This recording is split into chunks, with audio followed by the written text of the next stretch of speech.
ये देखिए जीव विज्ञान भाग 2 है, क्लास 10th बिहार बोर्ड का बायोलॉजी बुक है। और इसमें टोटल जो है आपका 8 चैप्टर है, लेकिन माने तो मात्र जो है ये 1 2 3 4 जो चैप्टर है ये कुल मिलाकर एक ही चैप्टर है, जिसको जैव प्रक्रम बोलते हैं। इसी के अंतर्गत पोषण, शोषण, परिवहन, उत्सर्जन आता है। ये 5वां नियंत्रण, ये जनन, ये आनुवंशिकता तथा जैव विकास और हमारा पर्यावरण लास्ट चैप्टर है। और इस वीडियो में हम आपको इस चैप्टर का कुछ बेसिक चीज़ बताते हुए, जो आपके लिए बहुत इंपॉर्टेंट है वो बताते हुए, ये आपका ऑब्जेक्टिव जो है ये जो ऑब्जेक्टिव है बहुविकल्पी है, ये तो आपका आंसर किताब में ही दिया हुआ है। लेकिन जो अति लघु प्रश्न उत्तर है, अति लघु प्रश्न उत्तर टोटल 35 है। इस 35 क्वेश्चन का हल इसी वीडियो में आपके लिए हम करेंगे, तो आप लास्ट तक बने रहिए, लाइक करके सब्सक्राइब कर दीजिए। देखिए शुरू करते हैं। चलिए, हमने आपके लिए लिख करके रखा है ताकि आपको परेशानी ना हो, एक एक बात और कम समय में आप समझ सको। देखिए जीव विज्ञान सबसे पहले क्या होता है, तो विज्ञान की वैसी शाखाएं जिसमें समस्त जीवधारियों का अध्ययन किया जाता है जीव विज्ञान कहलाता है। जीव विज्ञान का जनक अरस्तु को कहा जाता है। तो अति लघु प्रश्न उत्तरी, देखिए जैव प्रक्रम किसे कहते हैं, तो वे सभी प्रक्रम जिसमें जीवों के अनुरक्षण का कार्य हो उसे जैव प्रक्रम कहते हैं। अगला क्वेश्चन है, बहुकोशिकीय जीवों में ऑक्सीजन की आवश्यकता विसरण द्वारा क्यों नहीं हो पाती है, तो उत्तर होगा क्योंकि बहुकोशिकीय जीवों के सभी कोशिकाएं वातावरण के संपर्क में नहीं रहता है। तीसरा है, जीवों में पोषण की प्रमुख 2 विधियां कौन सी है, तो जीवों में पोषण की प्रमुख 2 विधियां निम्न है, स्वयंपोषी पोषण और परपोषी पोषण। अगला आपका है, हरे पौधे में किस प्रकार का पोषण पाया जाता है, तो हरे पौधे में स्वयंपोषी पोषण पाया जाता है। अगला है, जंतुओं में पोषण की कौन सी विधि पाई जाती है, तो इसका उत्तर होगा जंतुओं में परपोषी पोषण पाया जाता है। आगे आप बढ़ते हैं, आगे है 3 प्रकार की परपोषण विधियों का नाम लिखिए, तो 3 प्रकार, मित्रजीवी, परजीवी और प्राणी संपोषण। देखिए ये क्वेश्चन देखिए है, संपूर्ण प्रकाश संश्लेषण की प्रक्रिया का रासायनिक समीकरण लिखें, तो C6CO2 + 12H2O सूर्य के प्रकाश और क्लोरोफिल में होता है, C6H12 और 6 का निर्माण होता है, प्लस 6O2 + 6H2O। आगे बढ़ते हैं, 8 नंबर प्रश्न हमारा है, प्रकाश संश्लेषण की प्रक्रिया में उपोत्पाद के रूप में क्या बनता है, तो प्रकाश संश्लेषण की प्रक्रिया में उपोत्पाद के रूप में जल, ऑक्सीजन तथा ग्लूकोज बनता है। अगला आपका क्वेश्चन, संश्लेषण की प्रक्रिया हरित लवक या क्लोरोप्लास्ट में ही क्यों होते हैं, तो इसका उत्तर होगा प्रकाश संश्लेषण की प्रक्रिया हरित लवक में होता है क्योंकि इनमें उपस्थित वर्णक सूर्य की प्रकाश अवशोषित करने की क्षमता होती है। सूर्य की प्रकाश को अवशोषित करने की क्षमता होती है। 10वां प्रश्न है, प्रकाश संश्लेषण प्रक्रिया के लिए किन किन पदार्थों की आवश्यकता होती है, तो उत्तर होगा प्रकाश संश्लेषण प्रक्रिया के लिए आवश्यक पदार्थ जल, हरित लवक जिसको इंग्लिश में क्लोरोफिल बोलते हैं, कार्बन डाइऑक्साइड इसका रासायनिक समीकरण CO2 और सूर्य की प्रकाश। अगला 11वां प्रश्न है, प्रकाश संश्लेषण प्रक्रिया के लिए पौधे CO2 कहाँ से प्राप्त करते हैं, तो उत्तर होगा प्रकाश संश्लेषण प्रक्रिया के लिए पौधे CO2 वायुमंडल से प्राप्त करते हैं।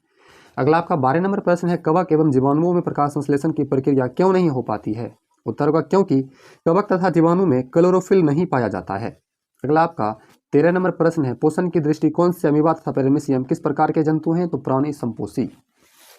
आगे बढ़ते हैं, मनुष्य का आहार नाल कौन कौन से मुख्य भागों में बटा हुआ है, तो इसका उत्तर होगा मनुष्य का आहार नाल मुख्य भागों का नाम है मुगुहा, ग्रसनी, ग्रासनली, अमाशय, छोटी आंत, बड़ी आंत, यकृत, अगम्याशय। अगला आपका प्रश्न है, ग्रासनी में स्थित 2 छिद्रों का नाम लिखिए, तो ग्रासनी में स्थित 2 छिद्रों का नाम निम्न है, पहला है निगल द्वार, दूसरा है कंठ द्वार। टोटल 35 क्वेश्चन है, हमने उसमें से 15 क्वेश्चन जाना है। चलिए 20 क्वेश्चन और जानते हैं, बिल्कुल आसानी से सबका आंसर लिखा गया। देखिए 16 नंबर में है, मनुष्य में पाचन आहार नाल के किस भाग से शुरू होता है, उत्तर होगा मनुष्य में पाचन मुख गुहा से शुरू होता है। 17 नंबर प्रश्न है, मनुष्य के आहार नाल के किस भाग में पचे हुए भोजन का अवशोषण होता है, तो मनुष्य के आहार नाल के छोटी आंत में पचे हुए भोजन का अवशोषण होता है। अगला आपका है, क्लोरोफिल वर्णक कहाँ पाया जाता है, उत्तर होगा क्लोरोफिल वर्णक पौधे की हरी पत्तियों में पाई जाती है। आगे है, प्रकाश संश्लेषण प्रक्रम द्वारा पौधे क्या निर्माण करता है, तो प्रकाश संश्लेषण प्रक्रम द्वारा पौधे में उसका भोजन तथा ग्लूकोज, जल और ऑक्सीजन का निर्माण होता है। आगे है, मृतजीवी को क्या कहा जाता है, तो मृतजीवी को अपघटक भी कहा जाता है। 21 नंबर है, जिस जीव के शरीर से परजीवी अपना भोजन प्राप्त करता है वे क्या कहलाते हैं, तो जिस जीव के शरीर से परजीवी अपना भोजन प्राप्त करता है उसको हम पोषी कहते हैं, होस्ट, पोषी। चलिए आगे आपका है, गोबर छत्ता में किस प्रकार का पोषण होता है, तो गोबर छत्ता में मृतजीवी पोषण होता है। आगे पत्तियों का कौन सा अंग CO2 युक्त वायु का प्रवेश द्वार है? तो पत्तियों का रंध्र अंग CO2 युक्त वायु का प्रवेश द्वार है। पोषण की दृष्टि से जंतुओं को क्या कहा जाता है? तो पोषण की दृष्टि से जंतुओं को परपोषी, हम लोग परपोषी हैं तो परपोषी कहा जाता है। अमीबा में भोजन का पाचन कहाँ होता है? तो अमीबा में भोजन का पाचन रिक्तिका में होता है। मनुष्य में पाचन के लिए विशेष अंग को क्या कहते हैं? तो मनुष्य में पाचन के लिए विशेष अंग को छोटी आंत कहते हैं। आगे देखिए, मनुष्य के जीभ के ऊपरी सतह पर पाई जाने वाली संरचना को क्या कहते हैं? तो मनुष्य के जीभ की ऊपरी सतह पर पाई जाने वाली संरचना स्वाद कलियां कहलाती है। मुख गुहा से भोजन कहाँ पहुंचता है? तो मुख गुहा से भोजन ग्रास नली में पहुंचता है। 29 नंबर प्रश्न है, ग्रास नली की दीवार में तरंग की तरह होने वाली सिकुड़न एवं फैलाव को क्या कहते हैं? तो ग्रास नली की दीवार में तरंग की तरह होने वाली सिकुड़न एवं फैलाव को कर्मानुकुंचन कहते हैं। आगे है, भोजन में मौजूद प्रोटीन को पेप्टोन में कौन सा एंजाइम परिवर्तित करता है? तो इसका आंसर होगा पेप्सिन। चलिए आगे बढ़ते हैं।